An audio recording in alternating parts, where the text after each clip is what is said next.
just rolling whenever you're ready. In today's episode, we have Estia Ryan. Estia is a VC and head of research at Eka Ventures. The intersection of this role, along with Eka's investment into Cyclana Bio, Hesta Health, and Ditto Daily, make Estia incredibly well placed to understand the pitfalls that women's health founders face when moving from idea stage towards raising pre-seed, seed, and getting to market. Last year, Estia partnered with Yougov and surveyed over 1,000 women around their health experiences. From this, they created their Landscape Women's Health Report, and it is something that is so valuable. Every founder should check it out, and I'm going to link that in the show notes. Estia has kindly spoken on 2 of our panels before, and I absolutely love her perspective and expertise. So I'm really excited to bring you today's conversation without the need for you to travel to London. Our podcast today is sponsored by Progeny Global, providing best-in-class fertility, pregnancy, postpartum, and menopause benefits for the modern global workforce. Check out the show notes for more information. Estia, thank you so much for being here today. The reason why I'm so excited that you're here and so grateful for your time is I feel like I've learned so much from you, and I'm very lucky to be able to have learned so much from you because I know you and you've very kindly spoke on some of our panels. And whilst you do obviously so much for the ecosystem, of course, your time is limited and you maybe can't help every founder like you've been able to help me. So I'm incredibly grateful that you're here today and I can ask you some of the questions that I've already asked you, but actually share your answers with other early stage founders. So again, just thank you so much for taking the time. Yeah, and thanks for having me on. I'm really excited about this opportunity. Super cool. So one thing I've actually never really heard you say, maybe panels aren't obviously always the right environment to spend too long on that intro, but I'd be really interested to hear about your journey into venture capital and where your passion for women's health comes from. Yeah, for sure. I feel like they're 2 slightly different stories. So I think on the venture capital front, so I started my career as a public equity research analyst, which in layman's terms means looking at public companies and trying to understand where is their value and where are things overpriced. And so in practice, what that meant was I was staffed on European internet, and European internet was companies like Deliveroo, Money Supermarket, Trainline. So lots of companies that were really, really exciting in between 2019 and 2022. And as part of that, I actually met 2 people that changed my view on venture. So we worked on the Deliveroo IPO. So I was lucky enough to go on a couple of Zoom calls with Will Shu, and he'll definitely never remember me. So Will Shu is the Deliveroo CEO. And I was like, wow, this person is just incredible. Like the amount of dedication and discipline and drive that he was exhibiting was incredible. And this was like the pinnacle of his career, right? Like before going public. That was person 1. Person 2 was Matt Moulding at the Hut Group. And again, seeing that evolution of the business and seeing him in his prime as a founder was just like really, really cool. And after I met those 2 people, I kind of sat and reflected, like, if this is their journey, 5-10 years into building a business, what does a younger version of Matt Moulding or Will Shu look like? And how can I help support those founders in their journeys? So after that moment of reflection, kind of knew that I wanted to go earlier in supporting founders and was really interested in this like seed, pre-seed environment of venture. Applied to a couple different funds, met the Eka team and just completely fell in love with the mission. And I'm sure we'll talk about the mission in a second, but one of the reasons I was drawn to Eka is also because of the investment team, and there's a really strong female partnership there. And I'd made a promise to myself that I'd only work at a fund where there was a female partner. And I'm so lucky that I did, because that really ties into the women's health piece. And one of the downsides of public markets is that there's not this wave of innovation in women's health hasn't gotten to that stage yet. And so I think there's such an additional role that early stage investors can play in really promoting those businesses. So I think in terms of why I'm interested in it, there's obviously like inequity that I'm keen to solve and fix. And I think venture capital plays this incredible role in like supporting those ecosystems. So yeah, kind of marries my like love for innovation founders and then also my personal interest in this and how can we try to build a better, more equitable system. That is such a cool story. I've never heard you say that. So thank you for sharing it. You've also just reminded me that I'm currently in the middle of a LinkedIn debate in the comments section about exactly that regarding early stage investment in women's health. And I actually need to reply to this guy. So thank you for reminding me on that, because that's such an important part of the conversation, which I know we'll get to shortly. But for anyone listening that's maybe early on in their founder journey and they're still not entirely sure they understand what venture capital is and how it works, I feel like I probably take for granted a little bit now that there's a lot of like terminology and analogies thrown around and just ultimately understanding how this system works. And that, for me, it was very useful because as soon as you start to understand it, it changes your perspective on who should I actually be pitching to, what's maybe a good use of my time or not as a founder, and yours as an investor. Yeah. So yeah, feel free to please kind of give us a little bit of a VC 101 if that's okay. Yeah, for sure. I think this is such an important question, by the way, because I think understanding the fund model, like the economics that we work with, is really, really helpful for you as a founder. So maybe just to explain it in layman's terms. So venture capital is a way to finance early stage businesses. So what we do as venture capitalists, we raise money from institutions. So these are called our LPs, our limited partners.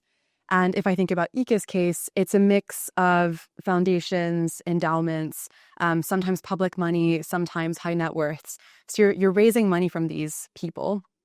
And what they give you is these commitments. So in Eka's case, our first fund is £68 million. So we got all of those commitments. And as we start to deploy the fund, we will kind of draw down those commitments. When we say deploy the fund, what we mean is investing in companies. So in the Eka model, we invest £1 to £2 million tickets as like our first tickets into companies. And then we take standard ownership kind of within seed benchmarks. So call it 10 to 20% or so. So when we invest, let's just say like we're investing £1 million into a company for 10%. The hope for that company is that over time it grows to return our fund. So when you hear the term return our fund, it means that it will return the £68 million that we've raised. So it's a really big outcome that we're looking for. And I think sometimes people don't understand the scale of outcome that we're looking for.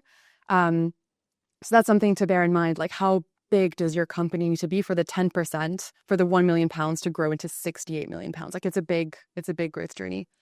And maybe taking a step back. So we invest over 5 years. We then hold the investment for 5 years. And then at the end, we have an option to extend the fund. But at the end, you should kind of start to wind down those investments. And the hope is that you have 1 or 2 superstar companies that have kind of returned the fund. So it's really interesting, right? Because like in a fund of 20 companies, only 1 or 2 will be complete outliers. And so it's like hard enough to get into venture. And even if you have venture, like it's not always a guarantee that you succeed. So I think it is a really skewed model to like the outlier companies in the portfolio. Yeah, I think that's so interesting to hear, because it means as a founder, you essentially have to ask yourself if you are a top 0.001% person that's going to have this achievement, this outcome. And that's quite a tough question to ask yourself, because you have to think, yes, otherwise what am I doing here? But actually the reality is, by definition, statistically, I'm not likely to be in that decimal point category that's going to achieve a multi-billion exit. Yeah, I think so. There's different ways to look at it, right? I think there's like different ways of being outlier. So the way that Eka thinks about this, and I really subscribe to this, is we look for elements of when in your life have you been in that top 0 point something percent? And there's lots of different examples in the portfolio. I won't name names, but one example is a founder who was the captain of Man City under-18 women's football team. Like really impressive. Maybe another fund would look at that and not tie that directly to business performance, but we really view that as like, she's able to be really competitive, to be a team player and to build morale across the troops. And so maybe that's one example. Another example would be a founder that really didn't do well in their first year of university, ended up being top of their class. So we're just trying to find examples of where you've exceeded expectations relative to your peer group. And sometimes that's in a business environment, sometimes that's in a sports environment. Like it can really change its shape, how we look for that. Yeah, that's really useful, isn't it? So founders, if they maybe don't have that mountain of evidence that they've previously executed in a business sense, could kind of look for that elsewhere, then include that in their storytelling, in their applications, in their pitch deck, potentially. Exactly. And I think that's especially important for female founders and diverse founders, because sometimes those proof points aren't as evident in a CV or in LinkedIn. So just making sure that the storytelling, we call it distance traveled, which is like from relative to where you've come from in life, how much have you progressed? And that looks very different to, so for example, if I'm looking at 2 candidates that have both done McKinsey, but one had to go through a much harder childhood to get there, and one went to a certain school and it was a much more linear path, like that shows different levels of achievement. And so making sure that investors get the full context on you, I think is really, really helpful. That's such a cool way of explaining it. I've not heard you use that term before. But yeah, the idea that you're looking at a group of people when you're deciding to make an investment, and they all might be at a similar stage on paper, but how hard or difficult was it for those individuals to get there is obviously such a good way of making your fund more equitable, right? So that's really cool. I have so many questions for you around things you've touched on, like go-to-market and TAM, but I would love to just have a little bit more of an understanding of how you see the landscape. I'm obviously really interested in this myself. So you published an amazing report back in October looking at the women's health landscape that was so fascinating. I think I quoted it 2 or 3 times in our pitch deck. So we redid our pitch deck after you published that report. So thank you for doing that. And then you obviously hosted an amazing event to celebrate that report and discuss the findings. For anyone that hasn't read it, and obviously we will link it in the show notes, but for anyone that hasn't read it, what would you say are kind of the top highlight points that you'd like people to know from that report in terms of your perception and findings of the landscape? Yeah, for sure. Firstly, thank you. It's good to know people read it. But yeah, so we worked with Yougov to conduct this mega survey of 1,000 women in the UK and ask them basically, where do they get their health information? What are their health behaviors? Where do they buy health products? And then deep dived into 3 different areas of women's health. So the first was menstrual health, then it was incontinence, and then it was postnatal. So I think for me, the most interesting finding starts with the health information. So we asked women, where do they currently get their health information? And there were a couple different kind of options. So it was like NHS, Reddit, ChatGPT, and those sorts of things. And it was multiple choice. But what we found is that obviously the NHS website, rightfully so, is still the #1 source of information. So about 70 to 90% of women still use that as their primary source. But then you look at the next layer of data, and about 10% of women are using ChatGPT or similar LLMs to find health information. And that kind of checks out because if you look at the broader ChatGPT usage penetration data in the UK, it's also about 10%. But then you zoom in and you look at the age categories and you look at women that are, 18 to 25, 25 to 30, and roughly 1 in 5 are using LLMs to get information. So we're seeing this like channel shift in where women are asking their health questions. And I think is super interesting. The other bit there is like Reddit as well is just this treasure trove of questions. So that younger women are also using Reddit a lot more. And I think the place that leads us as women health investors is like, how do we make sure that the companies we're looking at are taking seriously these new channels of search? Because no longer is, Boots or Holland & Barrett the primary destination of discovery, but we're really seeing shifts into Reddit and LLMs and those sorts of things. So I think that was like the biggest takeaway for me from that report. Can I add in another question that I know we hadn't discussed, but following on from that, and I know you've just kind of touched on it, but for early stage founders, what would you then want them to really understand and take away from that? So search is going up in large language models. People are using, or let's call them alternative platforms. That maybe isn't fair on Reddit because it is a huge platform, but it isn't one of the first distribution channels that comes to mind if you ask me about creating content and acquiring users. So what would you want early stage founders to know about this kind of shift? Yeah, for sure. So I think it really impacts how you go and find your users. So if we think about women's health on Reddit, there's like r/endo. There's lots of companies outside of women's health that have done this really well. So one company I'm thinking of is Runa, which we also invested in, but they actually have their own subreddit now. And when they were kind of getting up to speed on it, I know that they were really actively trawling those forums to try to see, can we get more consumer data, consumer insights around how people are using our training plans. I think if you're a founder of women's health, trying to find the subreddit that is where your cult lives and trying to, infiltrate it and try to potentially promote yourself or set up your own group and really use that as a springboard to discover what customers are asking for and how they're using your product as well. I actually also use Reddit for sourcing and trying to find companies that I might not have spoken to before by going through those, it's quite a fun rabbit hole to go down. That is really interesting. Okay, that's good to know. I need to get on Reddit. Our Substack is working like really well for us, like 60-70% open rates. Nice. That's great. Yeah, which is like 14 to 1600 views. Yeah. And that was when I was like, okay, maybe there's a world outside of these other platforms that you just end up kind of getting complacent with, right? So that's really interesting to hear that you're actually using it to see potential deal flow. Totally. I think it does take a little bit of work. And I think it comes, earlier you were asking about my interest in women's health. I think it is guided by curiosity. I wouldn't be trawling Reddit for as many other themes as I do in women's health, but I think it is really interesting to hear what women are using to do all these things, whether it's manage endo, diagnose BV, it's just so many taboo problems that people feel safe on Reddit to chat about, which I think is really interesting. Is that potentially it's faceless, right? I've not really used Reddit. So is that kind of part of the solution here, or the appeal of using Reddit? Is it that people maybe feel safe there? It isn't attached to their personal profile, or what is that about Reddit that you think is doing so well in the context of women's health? That's a great question. I think anonymity might be one piece of it, although the profiles that I see, you can sometimes they have their real names on there or their birth year. So it depends how the user uses it.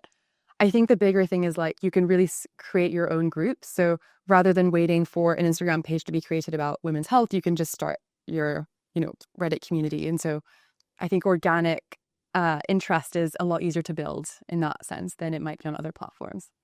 Wow. So for founders listening, if you want to be visible to users and potentially VCs, make sure you're on Reddit. I know that went a little bit off piece. I'm sorry, but that was really interesting for me. So thank you so much. Your report, which was October, was like 4 months ago now, which is kind of crazy to say. So 4 months is obviously a good amount of time. Is there anything that has changed since that report that has surprised you about how we've entered 2026 in terms of how you're seeing the landscape or where those trends are heading? Yeah, for sure. So I think there's 2 extensions that I think are relatively new. The first is when we did the report, I think we really looked at women's health on the physical side and looked at, for example, how many women have or experience pain with their menstruation that is, life debilitating. And I think what that misses is all of the social aspect of women's health as well. So I think if I were to redo the report today, it would be how can we build a more holistic view of what that pain or what that experience looks like. I'm reminded, I wear Aura, I have a Garmin as well. And I think women's health needs to evolve from just the physical biomarkers to something a little bit more holistic, whether that's looking at social health, relationship health, and how can we build this integrated view of a woman's life. That's strand 1. I think strand 2 is this theme of cognitive health that we didn't really explore. So there's some incredible companies. Cerebella is one of those, but very, very early stage. And they are looking at kind of cognitive impacts of cycle changes over your life. So when you get into menopause, how does cognitive function decline or change rather? So I think there's this big piece of work around like how do hormones impact cognitive health? And I'd love to explore that in a little bit more detail. So yeah, cognitive health is definitely an area that we're thinking about more this year. Super cool. You'll love Sula's episode, who was on earlier, and the book that I just gave you about the mind-body connection. So yeah, it's so interesting that you say that, because if you think about how apps are built around menstruation, whether that's for endometriosis or whatever it might be, it's so rigid with how you engage with that product. Like typically the symptom that you're ticking or the experience that you're ticking, the word is like pre-written, right? And then you tick a box to say, I'm feeling that, or that is my experience today. But then you're completely defining your experience into a pre-created category of word that you're having to tick. And that disconnects by how the biosocial model of pain versus like how you're engaging with a product are actually so different. So what we were working on was like actually speaking to the app, and then at least you can use your own natural language. It becomes very difficult on the back end to make the large language model categorize that data. But yeah, I'm really interested to see how exactly what you've just said that actually plays out in tech, because at the moment I feel like women's experiences versus how you engage with kind of a basic cycle tracker are just so different. So different. And I think it's a really good point about the data piece, because like the data inputs into these apps, whether it's Aura or Garmin, they're very set. And I guess we'll chat about this in a second, but like, how do we get more data about women's health, whether that's menstrual fluid or something around pregnancy? Can we start to measure continuous hormones and then build this body of work where we could start to say like, actually, it was really healthy for you to see your friends at 11 p.m. on a Friday night, and it outweighs the sleep impact because of this social health, and we can see it in your hormones. Like, I think this whole data piece is going to be super, super interesting. I think that's a really great segue to ask you how you spent your morning, if you're still up for sharing. Yeah, I'm super up. I had a great morning. So I'm going in this weird rabbit hole of menstrual fluid, and I think I just want to give a shout out to one of our portfolio founders, Leah, who is building Cyclana, who is going to be on your panel in a couple of weeks. And the podcast. Yeah, super lucky. She's great. She's amazing. And she is looking at collecting menstrual fluids to better stratify, diagnose, and treat endometriosis. But there are lots of other companies in London also trying to do this.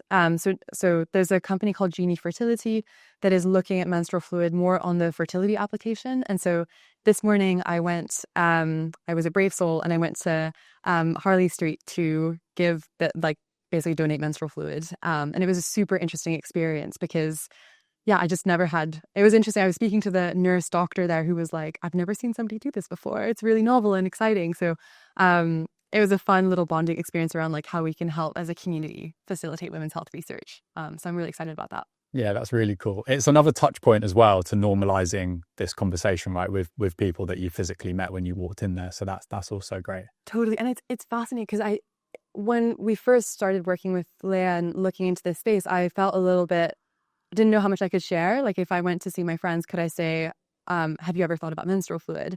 And what I found is that actually the more I speak about it, the more people really open up. And I've got, I can think of two specific friends where I mentioned that there was this endo opportunity to donate your menstrual fluid. They're both diagnosed with endometriosis, and they were just like, this is amazing. I'm going to basically blast it to all their WhatsApp groups, because these communities, again, are so circular and so close, and they really want to do something to help women's health. So I don't know, the more I want to speak about it, the more I think people definitely should. Yeah, absolutely. It's always been for me interesting because I've been talking about periods for a long time, and I've always found people want to have those conversations, whether it's like in the context of you're paying me as a client, or with girls that I'm friends with, or even my guy friends. Like, it's never been weird. They've always wanted to understand what their sister's going through or their mum's going through, or I'll literally get messages from some of my friends' girlfriends that maybe I don't necessarily know that well, but they'll be like, hey, so-and-so said, like, can I message you about this? And I'm like, yes, absolutely. Like, please do. So it's never been my experience that it's been weird and people have not wanted to have these conversations. I think we almost decided that it was odd first in advance before actually realizing that most people are very open to having these conversations and want to support research. When I chat to so many women, they're like, I'm very happy for my data to be used in this way. I want to support research and science. So I think there's definitely a disconnect between how we've assumed it would be perceived, which is that sounds like it might be a bit odd, versus actually how engaged people are in this conversation, which is cool because I think these are important conversations. Which brings me into a question that I want to ask you the most, which is, you're obviously a very passionate consumer of women's health tech products, research, but you're also a VC. So how do you see women's health data? And I know that's quite a broad question, but everything from privacy, partnerships, research, commercialization, that's obviously incredibly topical at the moment. We took a very public stance on how we were doing it. And that was the stance that I obviously believe to be true, but I'm really interested to learn from you how you view women's health data. Yeah, it's such a good, I mean, every other week, I think on LinkedIn, there's some debate about some hack in women's health. And I think it is definitely the right question to ask. And it's a huge question. I'm really encouraged by consumer demand that we're seeing in this area. So I think that the company I'd point you to is a company called Evie in the US, which is looking at vaginal microbiome. And I've seen somewhere, I need to validate this, but they are building up the largest data set around basically vaginal microbiome, just because it hasn't been studied in academia before. So I think these consumer companies are showing that there's so much demand for women to understand some of their data that hasn't been collected before. I think the bit that it gets really interesting is like in the commercialization of that data. And I don't really have, to be honest with you, like a great answer around how that looks. I think in these early days, if I think about most of the companies in London that are doing this for free because they want to build up a biobank. Over time, the way that data is used will definitely change. But at the moment, there's so much groundwork we need to do in order to just understand the biology before we can even start to commercialize it. So I think in that stage, companies are going to rely on women's goodwill to share their data. And I think there's definitely been evidence that women are very keen to share that. So from a VC perspective, how do you view that? If someone's pitching to you kind of at that seed stage and they maybe don't have a clear commercialization model on the data side of it, is that something where you're like, we're not worried about that? If the business model makes sense over here, that may or may not just figure itself out? Or how do you kind of view that at seed stage companies? Yeah, for sure. So there's a couple different ways we try to understand it. One is like, what is the existing biobank data? Like, how novel is this actual piece of data that you're actually measuring? So can we start to look, I don't know, are there other academic institutions that have started to collect data? Like, how much do they have? Have they started to look at trends? Like, that's kind of question one. Question two is like this big if true statement, which is like, if you are able to find something in the data, like how big can it be? And if we think back to Cyclana Bio, like, 1 in 10 women have endometriosis, like that is a huge life-changing condition. Like if true basically means like, if you can solve that, somebody in the ecosystem will pay for it and you will be the one that's developed the data bank, the IP, the treatment. So I think in that like big if true mindset, there's just so much value in solving that problem.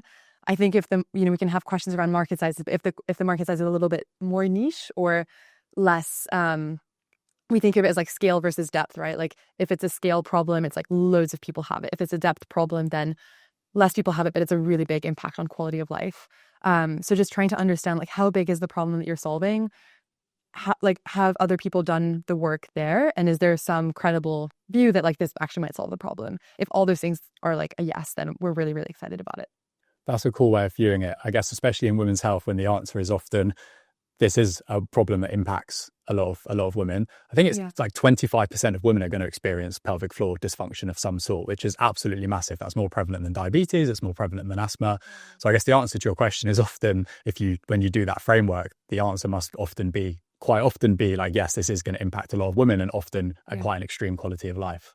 Totally. And I think that's like the pelvic floor piece is super interesting, because I think that's where like the baseline, like what does the health system actually offer for you today? Like, maybe to give another plug, but there's lots of companies in the postnatal care space that are trying to tackle, like in the UK public health system, there isn't really a check-in for mom post childbirth, whereas I'm French originally, and like in France, there's a lot more focus on like pelvic floor after giving birth.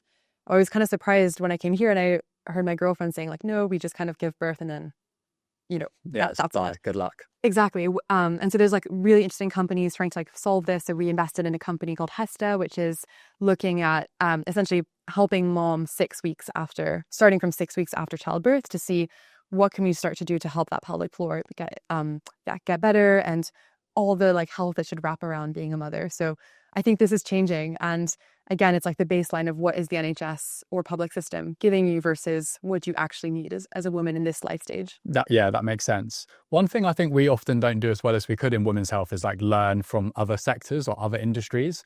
So in terms of that, like that data piece, is there any other sectors or industries that you see like doing a really good job with people's personal data? I'm going to take that question in a slightly different way. I think like we think of it as like, where are the big data gaps in health? And other bit that I think we need to get a little bit more data is in like the brain cognition piece. And there's some companies, like I'm maybe calling out Mindspan, that is looking at MEG data to see how cognitive decline can be mapped over time, going back to my cognitive health point. But in terms of places that have done a good job on data, I think at the moment, the honest answer is like not many on biochemistry. I think biochemistry is this niche where we haven't thought a lot about what that looks like. The bit that's, maybe we can talk about flow and the period tracking apps, where like that data is really consolidated and people have a really good view of that now, and maybe natural cycles as well, right? Like, can you start to use that data to then create medical products that you can sell to women that are medically regulated? So I think the period tracking space maybe is an example of where data has been used in an interesting way, with the aim of like helping women with their fertility or contraception. Is that part of the reason why women's health companies maybe raise at slightly lower valuations, it seems, when you have the same kind of traction or progress versus other sectors, or potentially even struggle to raise at all, as I think you've said to me before? Like why, again, I know it's quite a broad question, but why do you think that is? How do you see the landscape? Does the potential lack of being able to commercialize data play into that? Is it the potential disconnect around people's the experience that women are having versus how we understand the size of the market? Or what is your kind of perception of the sector from that perspective? Yeah, so many thoughts on this. And maybe also to give a shout out to your panel last time, because I think that we spoke a lot about what we can do as an investor community to try to improve this. So I think part one is that on the lower valuations point, it's interesting because we actually haven't, in our data of like the companies that we've backed, we haven't seen that. Like women's health companies have actually raised at similar valuations compared to non-women's health companies, whether we compare that to the health portfolio or climate portfolio. So I think that we're really excited about, because it shows that there's like real value in this. The second comment is like, unfortunately, typically when you're pitching to a VC, that VC is probably not a woman. And so making sure that people speak the language that you're talking about is really, really important. So, I think there's been comments from founders where they're pitching to a male VC, and the male VC will go and check with their wife, and like the wife comes back and says like, this is not a problem. But of course, the solution isn't supposed to be for VC wives. Basically, it's supposed to be for the average woman. And so I think we need to change the investor community as well if we want to help female or women's health companies come to market. The third thought is, I'm going to steal this from another VC because I just thought it was an amazing quote, but this is a male VC who's invested in a women's health company. And on his LinkedIn post, he was like, I'm not doing this because I'm charitable. I'm doing this because I'm a venture capitalist, or because I see this huge commercial opportunity in this company. And I was like, this is perfect. This is exactly what we need to hear, because women's health is valuable. And we at Eka talk about this in like the shared value lens of like, we invest in companies where there is commercial and impact value in lockstep. And for other VCs to now see that vision, like women's health is underserved. 51% of the population is women. And there's all these like incredible, exciting commercial opportunities to fix. And so I don't think you need to be a philanthropist to get excited. I think you just need to be pretty rational and speak to half the population to understand like this is a huge opportunity that's underserved at the moment. Yeah, you just need to run the numbers. Yeah. I remember the exact LinkedIn post that you're referring to. I also remember reading that being like, that's cool, because I think sometimes the women's health space comes across as almost a bit like charitable. Yeah. Like we're just here because it's equitable we should be doing this, as opposed to like there is absolutely fantastic opportunities here. You've just said there about potentially the education piece between like VCs and understanding women's health. Where do you go to kind of find that education yourself? I know you've obviously mentioned Reddit earlier, but maybe a little bit more holistically, like as a VC, do you guys kind of get together, talk about the women's health landscape? Are there people you try and like kind of learn from in order to assess these potential opportunities? Yeah, it's such a good question, because I think like as a VC, taking a step away from women's health for a second, you're looking at like new markets all the time. So to give you a couple examples of the founders we've met in the last month, like one person is looking at whether you can send biology research into space to look at how biology like reacts differently in different physical spaces. I've no idea how that market works, but having to do a little bit of work on that. Looking at another company that is developing charge points in central London for fleets, to see how like autonomous vehicles might change that market. Another company, maybe a third company is looking at how they can create a new social app to help people make friends in London as loneliness is rising. So 3 completely different markets where you have to do a lot of work to understand it. I think the same is true of women's health, right? Like you're looking at different markets, you're having to educate yourself.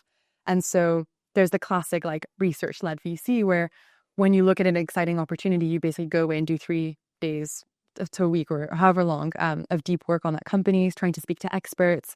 So if I think about women's health, speaking to pharma, speaking to private health insurers like Bupa, et cetera, speaking to the NHS. So just really developing a picture of like, what does the system cater for today? Where are there gaps, and how can innovation kind of fill those gaps as well? But I think that research process should hold for every single company you look at. So women's health is just like another market that we're looking at. One of the many reasons why I have so much respect and admiration for you is that, and you I kind of said this earlier to use your own example back to, is like how far someone has to come in terms of being like good at certain levels. So what I mean by that is you don't work for a femtech specific fund. We almost forgot to address that at the start with your passion for women's health. It isn't a women's health solely fund, but despite you having to be very knowledgeable across multiple sectors, you have incredibly deep domain expertise of women's health, which is even harder to do considering it's not the only area that you invest in. So like obviously even more admiration for you for your knowledge.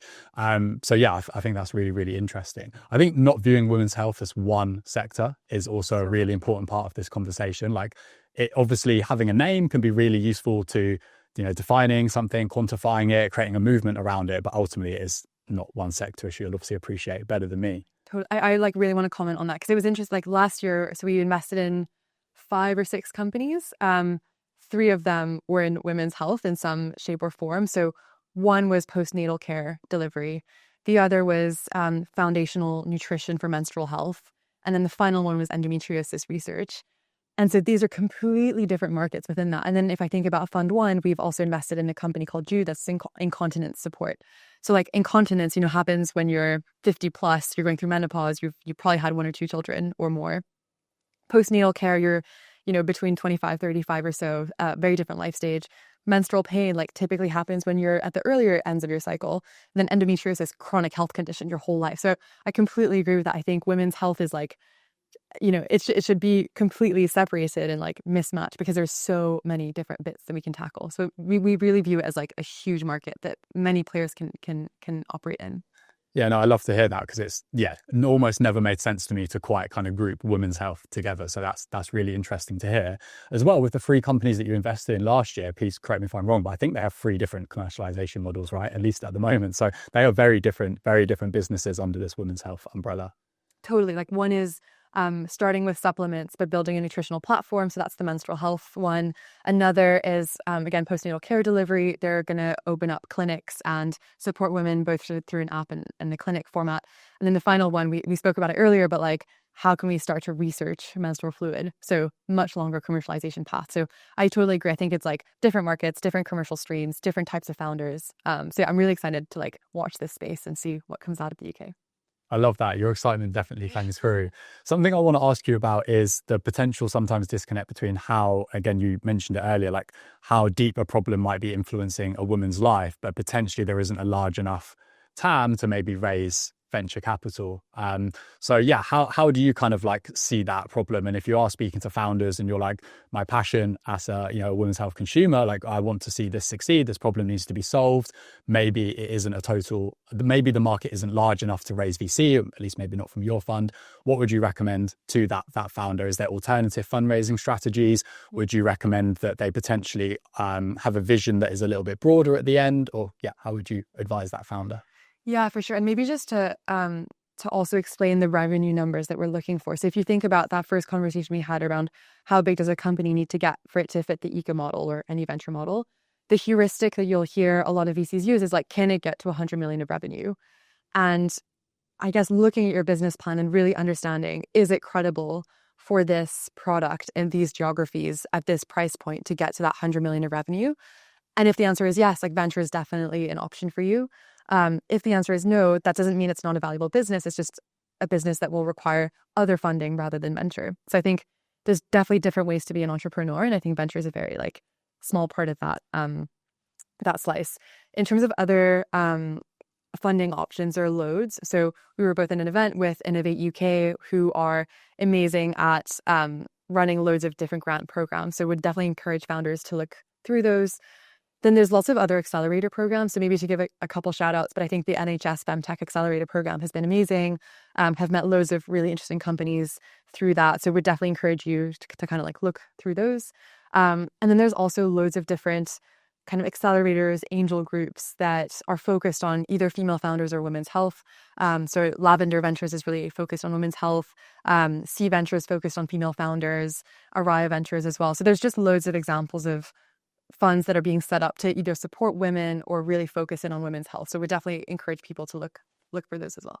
Well, I just really want to emphasize there, maybe because it's making me feel a bit better about myself, but I know many other founders that will resonate with this, as you just said, that just because a business isn't necessarily venture backable does not necessarily mean it's not a good business or is not going to have still a fantastic exit, maybe relatively speaking to the angels that invested, right?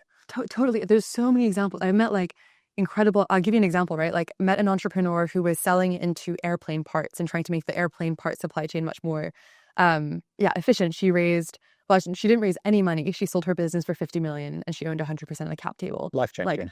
Exactly, life-changing. And so I think it just depends like where you fall on that scale. And I think maybe also to kind of sing the praises of venture for a second, but I think that level of ambition, you can think you want one thing and then go into venture, be like, actually, I can see these billionaire founders and I can kind of grow my ambition as I see that as well. So I think being open-minded to venture is really important, but it's, I don't know, there's so many different ways of creating wealth for yourself. And so I would really think holistically around what you're choosing and for what reason. It's a funny irony that, isn't it, where a 50 million exit, which sounds absolutely incredible and is incredible and makes you an absolute top founder. Yeah. There's a world where that is actually a bad outcome. And that's if a VC fund invests and maybe has 5% equity after, subsequent dilution, then that is actually not a great exit, which is kind of crazy when we're talking about a number as large as 50 million. Yeah, no, for sure. And I think there's like a different, so we think of impact in the broadest sense, right? Like I think impact on a founder of 50 million exit is really, really life-changing. But if you think about like changing the system for women, like you need huge companies to do that. You need like billion plus, 10 billion plus companies to do that. So I think like if the goal is to change the system for women, like venture is definitely the path because you're going to need capital over time to really change the system. So I also think like it depends on the level of scale that you want your company to have. Like, do you want to change the way we do healthcare? I feel like if yes, venture feels like the better option. If you want to go on a slightly different path, have a very different type of impact and still have life-changing amounts of wealth, like, maybe it's something else. But I think the system level impact, you need support to get to that stage. Talking about ambition, scale, fundraising, I was at an event a couple of weeks ago. There was a mutual friend of ours on the panel, and it was about an hour into this event, and she was like, none of us have spoken about fundraising yet. So it was a female founder panel, but with a health medtech emphasis. And for me, it was quite obvious that they hadn't brought that up, maybe because we were doing our event like the next day on fundraising, but it was just felt like a bit of an elephant in the room that these women were there talking about their struggles, their successes, and no one had mentioned fundraising. And one of the panelists who we know was like, well, I'm going to bring it up. Like I'm raising a 10 million round. And it was like really quite profound just how she addressed it and was like, we haven't brought this up yet. Like, are we going to? And you will obviously speak to way more founders and have way more oversight of this than me. But in my experience, chatting to women, often it does seem like this little bit of an elephant in the room to say, I'm going to raise 2 million, 3 million, 5 million, or whatever it might be. Even a few £100,000 is very impressive. Is that a bit of a difference you've seen from chatting to female founders versus male founders? And if so, what are your thoughts, and what would you maybe pass on to any female founders listening? I don't want to categorize it. I think if there was a pattern, I think female founders I've spoken to are a lot more considered about how much they want to raise. And I think the use of funds slide is very detailed and quite conservative. And so my challenge would be, if you really want to go after this, if you're pitching to a VC and you want to go after that 100 million, revenue mark, like how can your raise today, optimizing for dilution, ownership, etc., be like really set you up for success?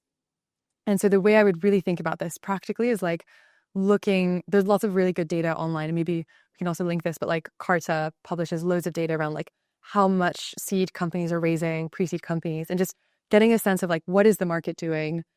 Am I being ambitious enough? Could I be pushing myself more? So yeah, I would challenge people to really think through like this, to your point, right? It's like women's health is not a market. So if I'm thinking of myself as a VC founder, VC backable founder, where am I pitching myself, and can I be bolder in my thinking? I love that answer so much because it's super practical. But there was, again, I think another mutual friend of ours, a female VC, who was on a panel who said exactly that. Women are better with money. They're better at spending it. They're better at getting returns. Like that's all proven in the data, right? So I have no problem admitting that. But she also said as a result of that, the ask is often reduced in terms of I'm fundraising this amount. And actually when you're pitching to male VCs, they often don't want to see that. Even if it's subconscious, they want to see that you're maybe trying to raise a larger amount, have larger exit opportunities, and actually maybe men from a place of maybe being a little bit more disillusioned or arrogant are more likely to say we're going to exit the company for this and we need to raise this, whereas women, because they're often better with money, maybe those numbers appear smaller, and that subsequently there's potentially a bit of a disconnect there between what male VCs want to see. It's a really interesting point, because just reflecting on that, like, and maybe to put some numbers around it, we probably speak to like 10 to 30 founders a week, and we are so used to speaking about money in a way that maybe a founder doesn't realize. Like if again at Eka, right, ticket size is £1 to £2 million. If you're pitching for 1 million or 500 or 2 million, like in our mind, that's still in scope. And so I'd look at who am I pitching to? Is my raise in line with their ticket size? And then can think about like, is this going to be an awkward or not conversation? Of course, if you're pitching to angels or different people who have slightly smaller tickets, like it's going to be a little bit of a different conversation, but just really framing the raise amount relative to who you're speaking to and how much they have to deploy. Such great advice. I've got one more question for you, if that's okay, before we get into the little quick fire bits. And again, this is a subject that's, really something I'm very passionate about. And I know a lot of founders are in the same boat, which is consumer and going to market maybe as consumer, but potentially either then never making that pivot to also being a medical device, or using the consumer as a springboard to become a medical device further down the line. And I think that's a really important part of the conversation at the moment, because it is quite hard to get to market. It is quite hard to raise. So there's obviously pros and cons. And again, I know that's a little bit vague, but I'd be really curious if you have any thoughts on how you kind of see those strategies.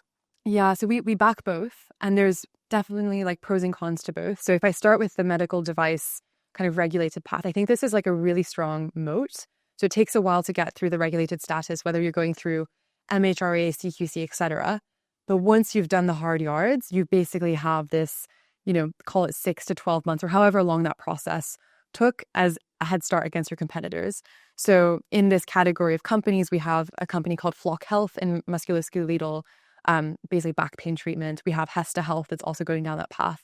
And their view is like, we're going to become the regulated service for health. And I think that's an amazing journey that they're going on, and really going to cement them as like a trustworthy brand. It's different to build trust in consumers. So I think that's like the benefits of going down that regulated path. There are obviously trade-offs, right? Like it's expensive to get regulated. It takes a little bit longer.